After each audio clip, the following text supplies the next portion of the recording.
Tapi pesan yang ingin Abang sampaikan apa? Pesan yang ingin saya sampaikan bahwa sebenarnya bagaimana melaksanakan ibadah ini sesuai dengan persepsi dan bacaan saya. Itu. Tapi juga sebenarnya juga seperti misalnya ada judul-judul yang orang tertarik, misalnya soal keserakahan yang sekarang itu relevan banget. Saya tulis di situ itu orang beribadah pun bisa serakah. Ya, dia lupa. Ada teman saya naik haji 32 kali, bahkan itu pada saat kami bercerita. Sementara kawan ada yang belum kebagian dapat tunggu 18 itulah tahun. yang kemudian menyebabkan susahnya berangkat. memberikan kesempatan ke orang lain. Kalau saya sekali sudah selesai, itu pesan itu saya sampaikan.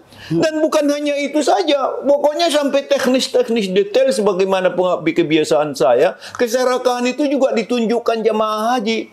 Baik tempat duduk untuk di bis, maupun ada pembagian susu asam oleh orang Arab Saudi. Dia bawa berkerat, padahal susu asam ketika dia coba tidak apa, dibuang-buang begitu. Itu perilaku manusia kita itu di situ kelihatan.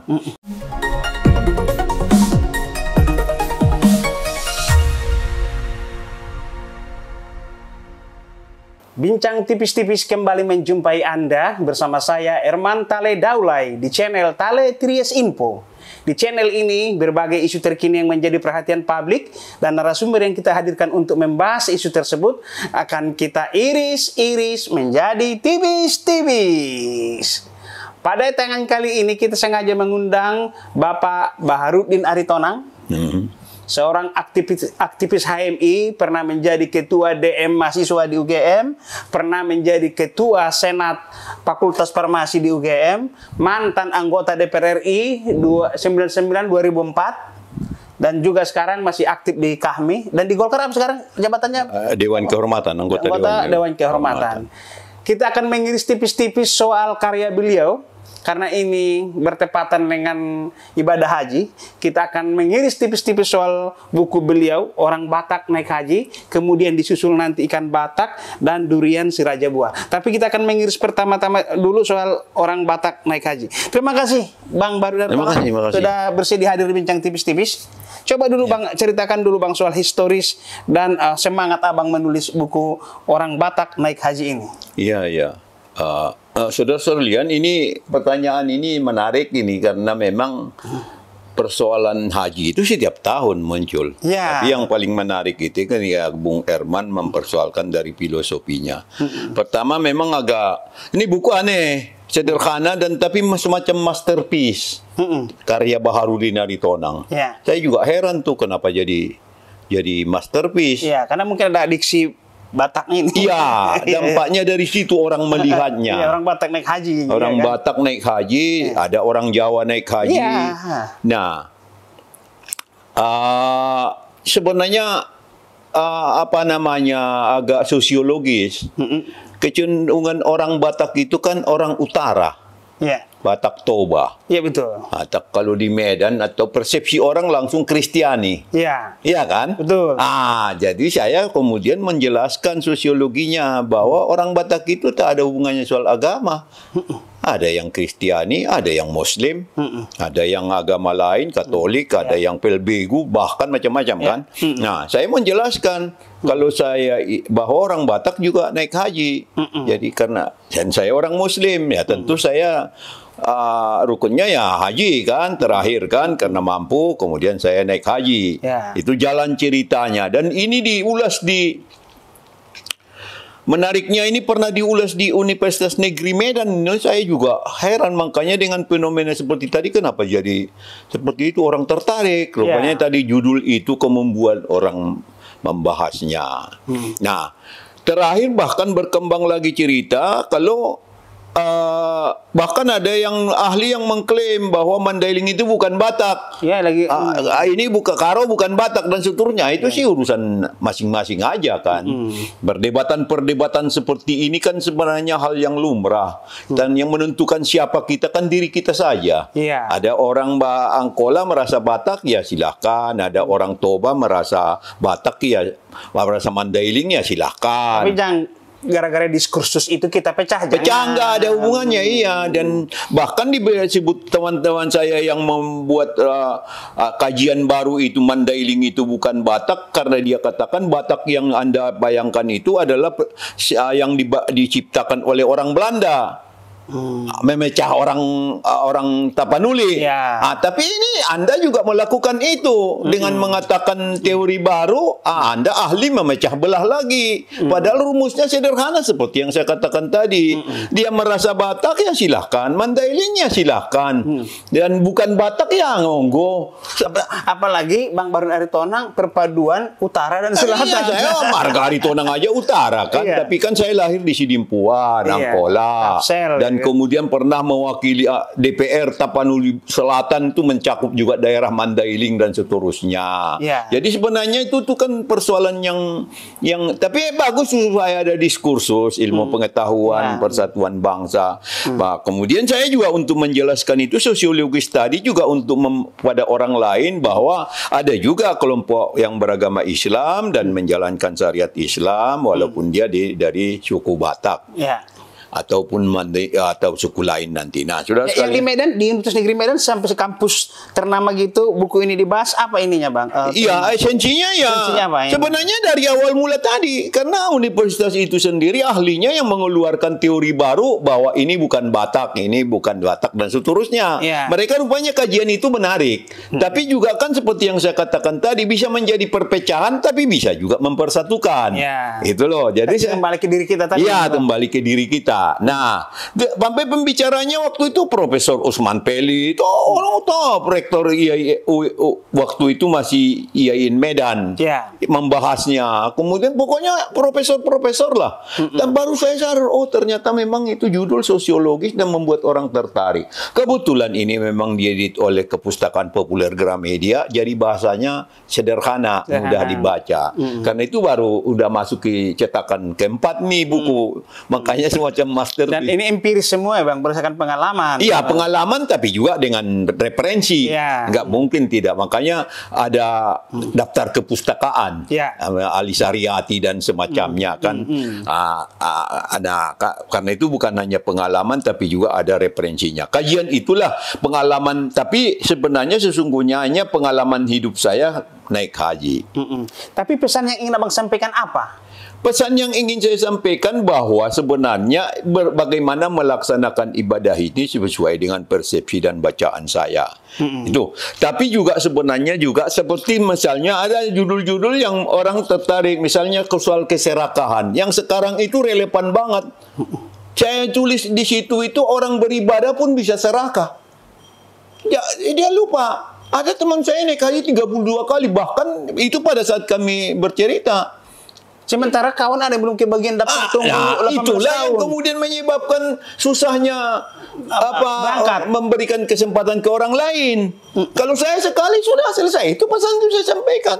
Dan bukan hanya itu saja, pokoknya sampai teknis-teknis detail sebagaimana kebiasaan saya, keserakahan itu juga ditunjukkan jamaah haji. Baik tempat duduk untuk di bis, maupun ada pembagian susu asam oleh orang Arab Saudi. Dia bawa berkerat, padahal susu asam ketika dia coba tidak apa, dibuang-buang begitu. Itu perilaku manusia kita itu di situ kelihatan. Nah, dan saya katakan ya modusnya aja melalui naik haji. Tapi sebenarnya saya cerita banyak hal kan. Tadi sosiologi daerah, orang tua saya pulang haji itu diberi gelar. Ya. Jadi apa namanya? Haji dari cucunya disebut. Iya, haji.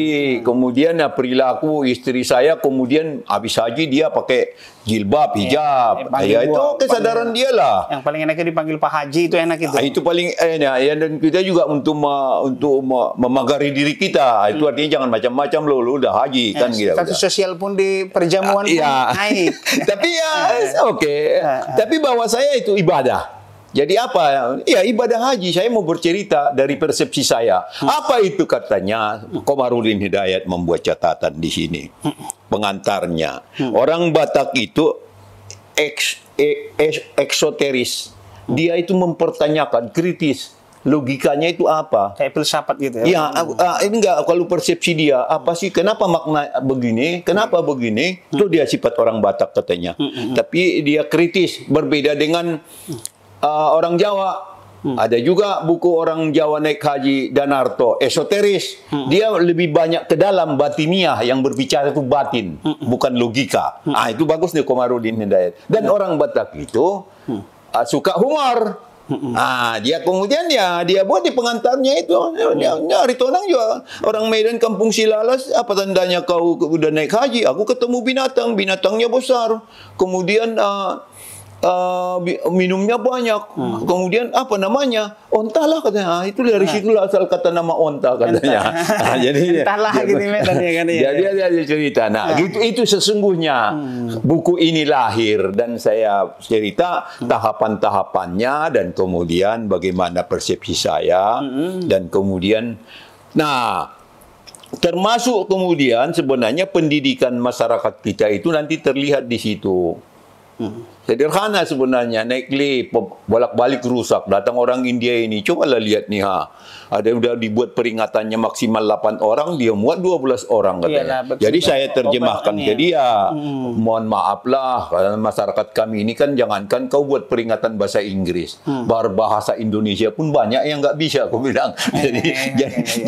Jadi banyak itu sebenarnya. Sama juga kemudian pengalaman soal kesehatan.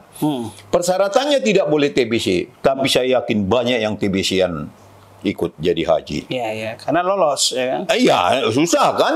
Orang kita itu bagaimana kok sama dengan orang tua nanti. Jangankan kewalangin orang tua, banyak orang pingin malah mati di sana. Ya, sekalian masuk surga udah. Iya. Nah, jadi kan persepsi penghayatan itu agak berbeda-beda. Nah, tapi juga ketika kemarin pemakaman saya juga menghayalkan seperti di Makkah atau di Baki di Madinah.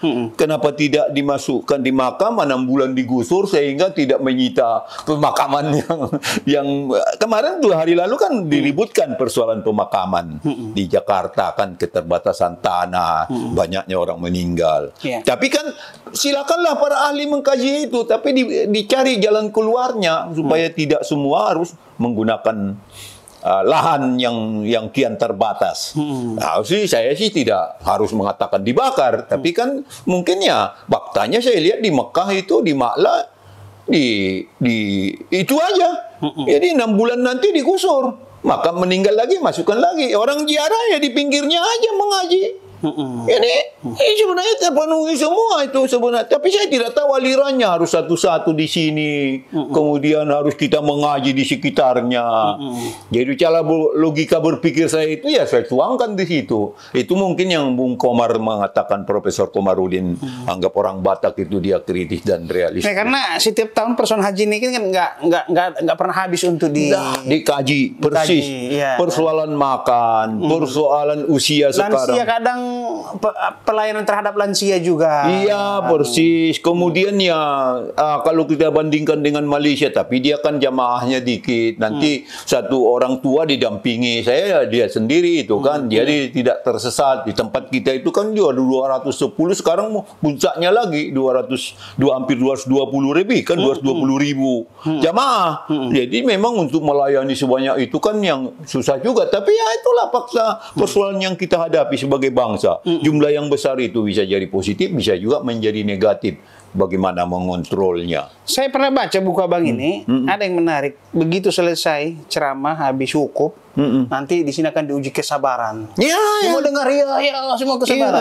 Tapi begitu ada sedikit pertukaran bis ataupun ada yang sesuai dengan keinginan dia, seketika lupa tadi sesaat marah dia. Itu ada abang tulis. Itu seperti itu yang saya katakan tadi, soal keserakaan, soal kesabaran, pengendalian diri dan semacamnya. Itu memang selalu kan, tapi itu kan kalau hanya sekedar sebatas itu sebenarnya ya biasalah dalam kehidupan ini habis apa. Tapi kan kan kalau menyangkut soal serakah, pingin dia merangkum semua, pingin makanan mau dia bawa dan semacamnya, itu yang harus dikontrol. Tapi ada itu ya Bang ya? Oh, fakta ada. Dan di sini juga kan dia tunjukkan orang itu. Dia sudah pejabat kaya raya. Pokoknya pingin keserakahan ibadah tadi, ya dia punya duit kok dia atur gua mau naik haji kapan. Nah, padahal kesempatan orang kan hilang. Iya, betul. Itu kan soal serakah juga beribadah gitu loh. Jadi sebenarnya banyak sekali pelajaran yang bisa kita ambil. Jangan hanya sekedar ritual agamanya, tawaf, sa'i, kemudian wukuf, kemudian besok kita mau mabit di melempar jumroh. Ya, kalau itu kan sebenarnya sudah rutin, sudah tinggal kita udah biasa, udah adalah petunjuknya, doa-doanya dan kemudian ganjaran agamanya. Tapi saya bercerita tentang banyak hal lain di luar itu. Di Arafah, kemudian bagaimana saya anggota DPR, saya naik haji. Ya. Saya diminta masuk rombongan Amirul Hajj. Saya karena memang untuk motivasi saya menghayati dan mau menulis buku, saya tidak mau ikut. Kecuali satu, ketika kita pindah dari Makkah mau ke Madinah, barulah saya numpang dari rombongan Amirul Hajj. Mau seminggu di Memang biasanya kan dari para pedagang ada ini. Maksudnya apa Bapak? Para pedagang kan kadang suka saya cerita tentang pedagang itu. Jadi orang berdagang, ya memang jadi kota itu jadi kota dagang karena kebutuhan manusia yang sampai 2-3 juta. Sebenarnya dalam laporan resminya itu 2 juta, tapi bayangan saya bisa 3,5 juta dalam satu tempat berkumpul. Kebutuhannya kan banyak orang berdagang. Dan yang paling orang Indonesia juga banyak begitu. Kemarin juga saya lihat kan dari Jawa Timur dia bawa rokok nanti dijual di sana. Sebenarnya kan ya jamaah kita itu udahlah fokus jadi ibadah aja, jangan berdagang. Manfaatkan aja living cost yang disiapkan dibagi oleh pemerintah itu. Jadi semangat kita bincang tipis-tipis ini Bang. Ya. Saya tadi sengaja memulai dengan judul buku Orang Batak Negah Aja. Rupanya diksi Batak ini Abang menjelaskan bahwasanya Batak itu tidak terkait dengan agama. Ya. Ya, jadi itu yang kedua, ingin pesan yang Abang sampaikan itu agar kita itu serakah, yang gitu-gitu jangan. Ya, menghindari apa yang dilarang oleh agama ya. Setelah Abang, saya mau ingin ke perbaikan dulu kalau gitu. Iya. Kan sudah Abang udah mengalami, udah melihat sendiri ke depan perbaikan sumbang si pemikiran Abang Anda dulu soal agar penyelenggaraan ibadah haji kita makin tahun makin membaik. Ini apa saran? Sebenarnya kan Republik Indonesia sudah berpengalaman untuk perbaikan itu. Jadi sebenarnya dari sisi mana kita memandang ada kekurangan sehingga perlu ada perbaikan. Jadi mungkin di situ kita juga perlu kearifan untuk memandangnya. Seperti ketatan tadi persoalan kesehatan, tidak boleh TBC. Alah, buktinya dia sendiri juga tidak bisa membendung. Kemudian Arab Saudi juga tidak terlalu ketat dalam konteks itu. Ya sudahlah, masing-masing kita jaga aja. Yuk pakai gelas masih sendiri, jangan campur baur dengan orang lain. Paling gitu aja perbaikannya. Dan itu sudah berjalan. Sekarang makin lama makin baik. Dan saya dengar juga laporan tiap hari, saya dengar juga nggak ada hal-hal yang apa. Bahkan tadi pagi saya dengar selera Nusantara. Sudah pokoknya tesnya itu udah. Walaupun dari sudut saya juga itu sih ngapain. Kalau saya cermati buku Abang Anda ini, sebenarnya kesemrautan itu saya lihat belum nyampe ke Mekah, dia asrama haji pun saya lihat sudah ada sifat manusia. Dan itu personal, belum nyampe ke Mekah pun personal banget. Dan itu persoalannya seperti yang saya katakan tadi, erat kaitannya dengan pendidikan jamaah sendiri, kebiasaannya di rumah, kemudian ajaran agama. Ya udahlah, nggak usahlah jauh-jauh. Kita ini kan memang banyak kekurangan masyarakat kita. Sampah aja kita persoalan kok. Bagaimana kamu? Kalau saya punya usul Bang, di mana siknya kita perkuat gimana? Nggak juga akan nggak ada juga. Di mana sih jangan cuman ibadahnya aja yang di apa? Kalau itu iya, tapi itu juga kan itu sama dengan ceramah juga. Habis dia masuk sini keluar dari situ lupa dia dan seterusnya. Karena itu soal kebersihan misalnya itu kan sudah mulai dari kecil ditanamkan. Jadi istilahnya istri saya di mana sih? Oh, jadi nggak bisa lah karakter itu dadakan gitu. Nah, bisa didadak itu. Tinggal bagaimana kita ya tetap diingatkan. Sama juga sejak khotbah kan selalu ya apa namanya berbuat baik, menghindari tidak baik kan itu aja intinya. Intinya kan selalu khotbah kan cuma itu aja. Apa namanya dan menghindari kemungkaran dan memperbanyak pahala perbuatan baik kan itu aja intinya kan. Kemudian menghindari. Kita iris tipis-tipis dulu Bang terakhir nih, sisi inspirasi Abang dulu dalam hal membuat buku ini. Dan semacam ya lah kalau bilang motivasi tadi udah adalah pesan tadi kan, inspirasi Abang dulu datangnya ilham untuk membuat buku ini dulu. Saya sebenarnya kan saya di sini juga saya bilang sama Komar. Saya pertama lulus dari 1980 kerja di Tempo di Medica Group. Tetangga saya Danarto. Dia lagi buat cerita bersambung di zaman. Gua juga memang mau buat itu. Tapi menulis pengalaman haji gitu. Tapi kemudian dari dia orang Jawa, gua lebih apa lagi? Orang Batak. Orang Batak itu persepsinya agamanya Kristiani.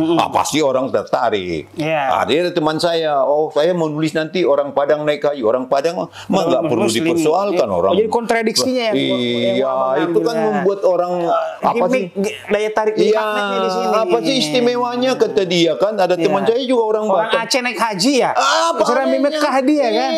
Saya bilang kalau orang Aceh itu minum anggur, itu baru masih terkait Batak nih. Ini juga ada ikan Batak masih dikit dulu ini kan. Sebelum masuk ke situ sebenarnya saya ingin tambahkan sedikit. Apa tadi yang pertanyaanmu itu? Inspirasi Abang bukan yang persoalan kalau orang Aceh naik haji biasa kan, aja. Nah sementara ini disitulah menariknya. Itu kan daya tarik. Sama ada teman saya kan orang Batak. Ya apa istimewanya bukumu ini katanya? Iya memang banyak jutaan orang Batak naik haji. Bisa jadi juga ribuan orang Batak menulis buku naik haji. Tapi kalau orang Batak yang menulis judul orang Batak naik haji, setahu saya belum ada. Baru buku ini. Mana istimewanya? Saya tanya. Ya bacalah supaya tahu di mana istimewanya. Ini pemirsa bincang tipis-tipis. Bang Parut ini adalah asalnya kalau nggak salah dari Muara, Tapanuli Utara. Iya, opung saya. Lahir di Sidimpuan. Merantau ke. Lahir di Sidimpuan. Saya lahir di Sidimpuan. Opungnya dulu ke Sidimpuan, Tapanuli bagian selatan. Iya. Jadi beliau ini mulai dari Stadion Natobang, Naposo. Udah lahir besar. Dulu yang Tapsel itu masih meliputi Madinah, Padang Sidimpuan, Paluta, Palas. Iya, satu dulu kan. Iya. Tapi kan dulu kita kita hanya berpisah mekar secara administrasi pemerintahan, tapi kita tidak pernah mekar secara budaya. Oh iya. Kan? Dan jangan. Abang kan dulu kita pecah Tapanuli Selatan itu mekar secara administrasi pemerintahan. Ya. Tetapi kita sepak tidak pernah namanya mekar dari budaya, bahasa, Dalian Natolu dan lain-lain. Ya. Sekarang kita masuk dulu, Bang. Abang juga nggak jauh juga dari Batak ini. Iya, ini Batak. sama nih sebenarnya. Ini sama Batak. Sebenarnya. Ini sama kan sebenarnya buku-buku saya kemudian orang Batak naik haji, orang Batak berpuasa. Ya. Kalau ini jadi masterpiece, saya justru lebih senang, lebih saya happy, lebih saya menilai karya saya itu orang Batak berpuasa. Kenapa? Dan suatu saat orang Batak jadi presiden pun nggak tertutup kemungkinan. Mungkin nanti ada sisi lainnya aja. Kenapa? Karena saya bisa menggambarkan apa yang ada di kampung halaman saya di Sidimpuan, di Tapanuli bagian selatan. Di Tapanuli Selatan. Termasuk Sungam di situ di dalamnya. Apapun bisa saya uraikan di situ, mau keanekaragaman hayati. Jadi itu saya senang itu. Walaupun kata Sofian Lubis, membaca ini lebih lancar kalau membaca itu tersendat. Karena banyak bahasa Latinnya. Karena seringkali semi ilmiah harus ada kan bahasa Latinnya, bahasa ilmiah. Nah, inilah ikan Batak. Nah, kemudian pengembangannya kemudian ketika COVID 2 tahun, 3 tahun COVID, kemudian saya bercita-cita memaparkan lebih banyak keanekaragaman hayati tadi. Judul apa yang menarik bagi saya, yang terkesan. Nah, yang pertama saya tulis sebenarnya durian. Sejak kecil kakek saya punya kebun durian. Saya sudah akrab.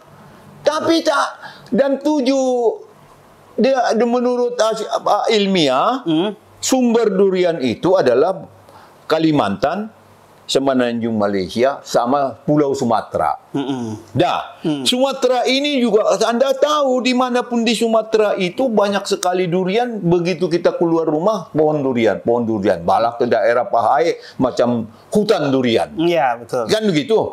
Tapi tak ada orang membuat penelitian mengembangkan durian, menelitinya. Ini juga nanti terkait dengan apa yang you katakan tadi itu, bagaimana dalam dunia digital ini ya, bagaimana peranan ilmu pengetahuan ya kan. Nah, makanya saya menulis ini. Bahkan Tarutung itu tidak pernah dia membesarkan, mengagungkan yang namanya durian. Padahal Tarutung itu artinya adalah durian. Bayangin, kota itu saja tidak membesarkan itu durian. Nah, makanya saya menulis ini. Dari tadi selama COVID 2 yang itu dulu fokusnya. Yang kedua kemudian karena dari kecil itu saya akrab dengan ikan ini yang di kampung saya di Sidimpuan namanya ikan merah. Makanan raja-raja dulu katanya itu ya, Bang? Iya, makanan raja-raja. Yang dijadikan upah-upah. Tapi kemudian sekarang hilang diganti ikan mas. Saya kan sedih itu. Ikan mas kan kalau orang mengupah kan ikan mas. Iya, karena ikan merahnya udah mulai hilang udah langka di perairan umum sebenarnya ada di Padang Laut sana masih. Iya, ada pokoknya bahkan kalau kau Perianiate ada sungai kecil itu isinya ikan merah melulu. Udah, itu kearifan lokal seperti itu di Pasaman ada itu, tapi di upah-upah sudah nggak ada. Karena kau mau cari ikan merah udah susah di perairan umum. Mau beli juga nggak ada yang jual. Adapun mahal. Itulah keprihatinan saya menulis ini. Kaitannya dengan apa ini? Di utara namanya ikan Batak. Deke. Ihan. Ikan Batak namanya. Di Sidimpuan, populer sebenarnya, Tapanuli Selatan, ikan merah. Bahkan namanya William Iskandar, salah satu bait puisinya, Malakehau manjala daputau dua merah. Sadai mai hugadis aso adong di hopanabu sisira. Itu biaya hidupmu. Itu 1872 udah ditulis oleh William Iskandar. Ikan merah. Karena namanya memang ikan merah. Iya, dan warnanya pun merah memang menurut saya. Nah, repotnya sekarang kalau kau kedatang Sidimpuan orang cuma menyebut ikan jurung. Nama di Medan. Karena memang orang kita itu dulu baru modern kalau dia berbahasa Indonesia, berbahasa Medan. Maka ikan merah tidak populer lagi. Nah, kemudian itulah sebabnya. Tapi karena ini kemudian supaya lebih dahsyat, ikan merah orang tidak kenal, ikan jurung hanya orang Medan. Udah aku buat aja ikan Batak judulnya. Apa sih itu kan Batak? Bacalah buku ini, aku bilang gitu loh. Sebenarnya itu juga itu. Tapi penelitiannya ini sudah ya di daerah Jawa Barat sudah berkembang maju. Nah, kalau mau dibudidaya sekarang mudah. Bibitnya sudah banyak. Bukan YouTube juga bisa. Tapi semua terangkum dalam buku ini. Supaya orang mengupah kembali pakai ikan merah, ikan Batak atau ikan jurung atau torsoro atau apapun namanya. Di Sumatera Barat nama ikan garing. Begitu ceritanya. Demikian bincang tipis-tipis dengan Bang Baharudin Aritonang. Sampai bertemu kembali.